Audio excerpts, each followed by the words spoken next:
Arrows don't have a flat trajectory, and knowing the distance to the target is imperative for an accurate shot. Laser rangefinders have made finding the distance to the target much easier, but learning to judge distance without the aid of a rangefinder is still an important skill. Bow hunting is a dynamic environment, and there are situations when a rangefinder just takes too much time. If you can quickly judge the distance to an animal, you can take advantage of more shot opportunities. It's also a handy skill to have if you're interested in 3D archery. That's because most 3D archery competitions don't allow the use of a rangefinder. Recall judging is looking at a target or an animal and a number just pops into your head. You look at that deer in the distance and boom, 35 yards just pops in your head. Judging distance is a skill just like shooting your bow, and it just takes time and practice to get good at it.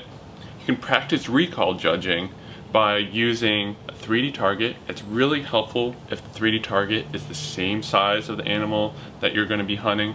So if you're hunting white-tailed deer in Texas or Florida where their body size is small, use a deer target with a relatively small body size. If you're bow hunting elk or something larger, use a larger target to practice judging distance. And if you're interested in trying 3D archery, having a variety of targets is a really good idea. Ground judging is using the ground between you and the animal or the target to judge the distance. You kind of visualize incremental distances between you and the target. A good way to practice that is to have again a 3D target or an object that you want to judge the distance to, and then set up a bunch of cones or arrows or just something to mark distances between you and the target.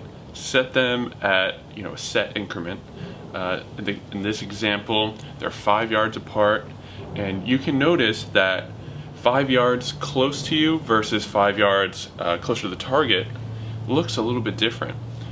Through repetition and looking at that over and over again, you can begin to visualize what 5 yards looks like, between 40 and 45 yards. That difference versus the difference between 20 and 25 yards. And that can be extremely effective for getting those last few yards correct. Another take on ground judging is finding the halfway point between you and the target, judging the distance to that halfway point, and then doubling that.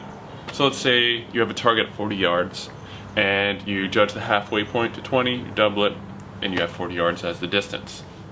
Another great method for practicing judging distance is to always have your rangefinder with you. Whether you're in your tree stand with nothing to do, you can start judging trees, stumps, logs all around you, practicing that judging distance and checking your guesses with your rangefinder. If you're on a hike, bring your rangefinder with you and do the same thing. Just constantly judging distance will really improve your abilities. If you practice these techniques, you'll be surprised at how good you can get at judging distance, and it can make a big difference in your ability to take advantage of those quicker shot opportunities. I hope this video was helpful. Be sure to subscribe, like, comment, and we will see you all in the next video.